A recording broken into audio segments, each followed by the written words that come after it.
Big TV భక్తి సమాచారం WhatsApp ఛానల్లో జాయిన్ అవ్వండి. అన్ని విశేషాలు ఎప్పటికప్పుడు తెలుసుకోండి. మనిషి తట్టుకోలేని కష్టాలలో అత్యంత భయంకరమైనటువంటి కష్టం కారాగారవాసం. కారాగారవాసం అంతటి భయంకరమైన కష్టాన్ని ఎదుర్కోవలసి వచ్చినప్పుడు కూడా కాలభైరవ చరిత్ర చదివినా, కాలభైరవాష్టకం చదివినా, కాలభైరవోపాసనం చేసినా వాళ్ళు రక్షింపబడతారు అంటుంది శాస్త్రం. అంత అద్భుతమైనటువంటి మూర్తి ఆ కాలభైరవుడు. సాక్షాత్ పరమేశ్వరుడే కాలభైరవుడిగా ఆవిర్భవించాడు ఒకానొకప్పుడు. కాలభైరవావతారంలో ఆయన లోకానికి కొన్ని మర్యాదలు నేర్పాడు. అందుకే ఒకప్పుడు అందరికీ ఎలా అతిశయం కలుగుతూ ఉంటుందో, గర్వం కలుగుతూ ఉంటుందో, అలా త్రిమూర్తుల యందు కూడా ఇటువంటి పోకడ ఒకటి రజోగుణ సంబంధమైనటువంటి వారి యందు కలుగుతూ ఉంటుంది. సృష్టికర్త అయినటువంటి చతుర్ముఖ బ్రహ్మగారు సహజంగా రజోగుణ తత్వంతో ఉంటాడు. అందుకే ఎరుపు రంగుతో ఉంటాడు. ఆయనకి ఒకప్పుడు ఎందుకో ఒక భావన కలిగింది. ఆయనకి 5 తలలు ఉండేవి. నాకు 5 తలలు, పరమశివుడికి 5 తలలు, సద్యోజాత అఘోర తత్పురుష వామదేవ ఈశానములని 5 తలలు ఆయనకి. నాకు 5 తలలు, నాకంటే బ్రహ్మగారికి 5 తలలు. నాకు శంకరుడికి ఏం తేడా? మేమిద్దరం సమానం, నేనే సృష్టిలో అధికుణ్ణి అని వేదములను పిలిచి అడిగాడు. నేనా కాదా అన్నాడు. ఋగ్వేదము, సామవేదము, యజుర్వేదము, అథర్వణ వేదము కూడా నువ్వు కాదు, పరమశివుడే సృష్టికంతటికి కూడా మహాపురుషుడు, ఆయననే వేదములన్నీ కొలుస్తున్నాయని చెప్పి ఆయన అంగీకరించలేదు. ఆయన అహంకారం తగ్గించడానికి శంకరుడు సభలోకి ప్రవేశించాడు.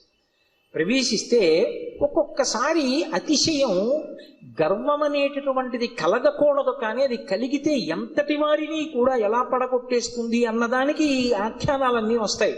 రామకృష్ణ పరమహంస ఒక అద్భుతమైన మాట చెప్పేవారు. ఒకప్పుడు ఒక మహారాజు గారు ఒక భద్రగజం మీద ఎక్కి వస్తున్నాడు.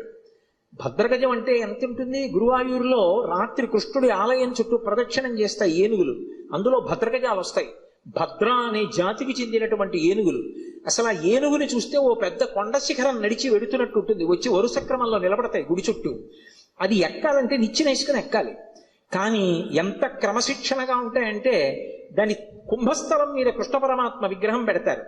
పెట్టి అర్చకుడు ఎక్కడానికి వచ్చినప్పుడు అది కాలు చాపి ఈ సంధి భాగం బయటికి వచ్చేటట్టుగా, ఎముక పైకి వచ్చేటట్టుగా ఉంచుతుంది. ఉంచి తల ఇలా పెడుతుంది. పరిగెత్తుకుంటూ వచ్చి అర్చకుడు దాని చెవి పట్టుకొని ఈ సంధి భాగమునందు ఎగిరి కాలు పెట్టి మెట్లెక్కినట్టుగా దాని శరీరం మీద ఎక్కేసి కుంభస్థలం మీద కూర్చుంటాడు. అంతెత్తునుంటుంది భద్రగజం. అది దగ్గర నుంచి వెడుతూ ఉంటేనే ఉద్విగ్నత కలుగుతుంది. అటువంటి భద్రగజం ఎలా ఉంటుందో అంత ఎత్తున ఉండేటటువంటి స్వరూపమైతే భద్రగజంలో నడుస్తున్నాడు రా అంటారు. అలా ఒక మహారాజు అటువంటి భద్రగజం మీద వెళ్ళిపోతున్నాడు రాజవీధిలో. అటువంటి ఏనుగు వస్తోందంటే దాని ఒక్కొక్క కాలు ఇంతంత లావులు ఉంటుంది. పాదం ఎత్తి వేస్తే గుండ్రంగా ఉంటుంది. ఏ ప్రాణైనా అణిగిపోతుంది. అందుకని అన్ని పక్కలకపోతాయి. అటువంటి ఏనుగు వస్తుంటే కన్నంలోంచి ఓ చిరుకప్ప ఒకటి పైకొచ్చి కప్ప కాలెత్తింది.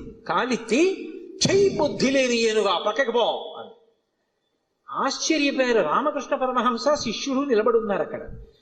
వాళ్ళకి సిద్ధులున్నాయి. ఆ శిష్యుడు చూసి గురువుగారి వంక తిరిగి అన్నాడు, హే బ్రహ్మన్, ఒక భద్రగజం వస్తోంది, దాని మీద మహారాజు వస్తున్నాడు. ఒక కప్ప కన్నంలోంచి బయటకు వచ్చి ఏనుగు మీద కాలెత్తి పక్కకు పోతావా పోవా అంటోంది. దీనికి బుద్ధిహీనత, అతిశయమా? ఎందుకు ఇలా కాలెత్తిందని అడిగారు. అడిగితే పరమహంస ఒక్క నిమిషం కళ్ళు మూసుకుని కళ్ళు తెరిచి అన్నారు, ఇవాళ సాయంకాలం ఈ రహదారి మించి ఒక జేబుకి చిల్లు ఉన్నటువంటి లాల్చీ వేసుకున్న వ్యక్తి వెళ్ళాడు. ఆయన జేబులో 4 పావలాకాసులున్నాయి. పావలాకాసు చిన్నగా గుండ్రగా ఉంటుంది కదూ, ఆ కన్నంలోంచి జారి పావలాకాసు కింద పడింది. కింద పడిన పావలాకాసు దుల్లుకుంటూ ఆ కన్నంలోకి వెళ్ళింది. కన్నంలో కప్ప ఉంది. కప్పకి పావలాకాసు దొరికింది. ఇప్పుడు కప్ప దగ్గర పావలా ఉంది కదూ, ఏనుగు మీద కాలెత్తింది. పావలా ఉన్న కప్ప ఏనుగు మీద కాలెత్తితే అన్నీ ఉన్నాయనుకున్న నాబోటిగాడు విర్రవీగితే అందులో అతిశయం ఎంత విచిత్రమైన లక్షణాన్ని కల్పిస్తుందో చూడండి. బ్రహ్మగారి అంతటి వాడికి ఒకప్పుడు ఈ ఆవేశం వచ్చింది. ఎందుకు అంటే తలల సంఖ్య లెక్క పెట్టాడు. నాకు 5, నీకు 5. ఇదే బ్రహ్మగారి కౌశికీ వృత్తాంతంలో పార్వతీదేవి దగ్గర అంత వినయంతో మాట్లాడాడు. ఒకనాడు నా నొసటి నుంచి పైకొచ్చావు, నాకు పుత్రసముడివి, నా కాళ్ళు పట్టుకు నమస్కరించు, ఆశీర్వదిస్తా అన్నాడు. శంకరుడు చూశాడు, ఓహో చాలా ఉద్ధతితో ఉన్నాడు, అహంకారంతో ఉన్నాడు. నాకు 5 తలలు, తనకు 5 తలలు అనుకుంటున్నాడు. కానీ నా 5 తలల వెనక ఒక తత్వం ఉంది. అది తూర్పుకి తిరిగి ఉన్నటువంటి తలని తత్పురుష ముఖం అంటారు, దక్షిణానికి ఉంటే అఘోర ముఖం అంటారు, పశ్చిమానికి ఉంటే సజ్జోజాతం అంటారు, ఉత్తరానికి ఉంటే వామదేవం అంటారు, పైకుంటే ఈశానం అంటారు. ఈ పంచభూతముల మీద మోక్షం మీద అధికారం కలిగి ఉంటాడు 5 ముఖాలతో. ఖట్మండులో ఉంటుంది 5 తలలతో ఆ శివలింగం. నాతో సమానుడు అనుకుంటున్నాడు ఈ బ్రహ్మగారు. ఆయన బ్రహ్మమస్తకావళి నిబద్ధతే నమ శివాయ అని పేరు. ఈ సృష్టి అంతా కూడా కల్పాంతం అయిపోయినప్పుడు బ్రహ్మగారు పడిపోతాడు. పడిపోతే చూస్తాట శంకరుడు, అయ్యో పాపం, మొట్టమొదట పుట్టాడు అందరికన్నా, వేదములు ఇచ్చి సృష్టి చెయ్యమన్నాను, ఈయన కూడా బొత్తిగా ఇలా శ్మశానంలో పడిపోతే ఏం బాగుంటుంది, ఈయనకు మంచి స్థానం ఇద్దామని చెప్పి ఆ పుర్రి తీసి ఓ తడపలో గుచ్చుకుని మెళ్ళో వేసుకుంటాడు. ఆయనకి చేతకాక కాదు, ఓ బంగారం గొలుసు చేయించి ఇచ్చేవాళ్ళు లేక కాదు, బ్రహ్మగారిని గౌరవించడానికి ఓ పుర్రేసుకున్నాడు. ఇలా ఎంతమంది బ్రహ్మలు వెళ్ళిపోయారో ఆ పుర్రెలమాల పెద్ద మాల అయింది. పునుకల పేరు కంఠమున భూరి భుజంగము భూషణంబుగా అనయము భస్మధారణము ఎద్రి నివాసము మేరు విల్లుగా అనుగుగ దంతి జన్మమును హస్తమునందు కపాల చోళముల్ పడిబడిదల్తు శంకరు కృపావర రూపమును ఆశ్రయించదన్నంటారు. ఇప్పుడు అంతమంది బ్రహ్మల యొక్క పునుకలు ఆయన మెడలో హారంగా ఉంటాయి, అందుకేసుకుంటాడు పుర్రెలమాల. అరే, ఈ బ్రహ్మకి అతిశయం కలిగిందని తనలోంచి ఒక ప్రాణిని ఉత్పన్నం చేశాడు. భృంగి యొక్క అంశ, భృంగి యొక్క అవతారం వచ్చినటువంటి వాడు. ఒక్కసారి పరమశివుని అంశతోటే భైరవుడు ఉత్పన్నమయ్యాడు. ఆ భైరవుడు ముమ్మూర్తుల పరమశివుడు ఎలాగే ఉంటాడో అలాగే ఉంటాడు. ఆయన వస్తూనే ఆ బ్రహ్మగారి యొక్క పైన ఉన్నటువంటి తలకాయని పెద్ద యుద్ధం చేయలేదు, ఇలా గిల్లేశాడంతే. లోకంలో చూడండి ఓ మాట అంటారు, అదే అలా గిల్లేస్తున్నాయిట్లా అంటారు. అన్నిటికన్నా తేలిక ఏమిటంటే గిల్లేడు.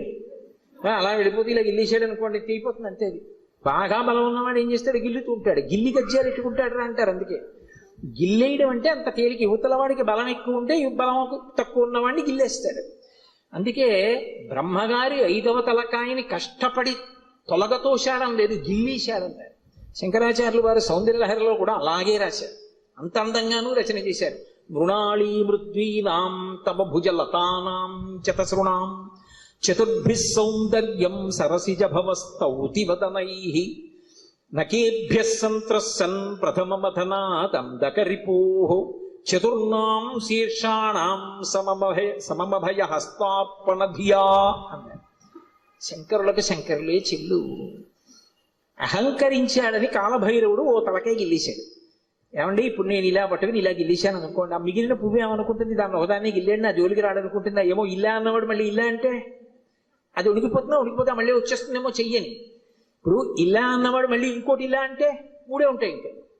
అందుకని ఆయన ఏం చేశాడంటేట, బ్రహ్మగారు ఒక తలకాయ గిల్లేయగానే ఇంకా 4 తలకాయలు మిగిలాయి. అమ్మవారి వంక చూశాట. అమ్మవారు 4 చేతులతో ఉంటుంది కదా.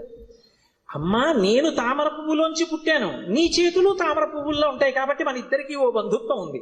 అమ్మా, నా 4 తలకాయలు తామర పువ్వుల్లాంటి నీ చేతుల కింద పెడతాను, కాపాడమ్మా అని 4 తలకాయలు గబగబా పట్టుకెళ్ళి అమ్మవారు 4 చేతుల కింద పెట్టేటప్పటికి మళ్ళీ గిల్లుదామని చూశాడు. పైన అమ్మవారి చెయ్యి ఉంది, నవ్వి ఊరుకున్నాడు. అలా అమ్మా, నీ చేతులు పెట్టుండకపోతే బ్రహ్మగారి తలకాయలు ఉండేవో ఉండకపోవు, ఏమో గిల్లేసిన వాడు ఓటే గిల్లుతాడని నమ్మకం. కాబట్టి నకేభ్యః సంత్రస్సన్ గోటితో గిల్లేశాడంతే. కాలభైరవుడంతే అంతటి ప్రచండ శక్తి స్వరూపుడు.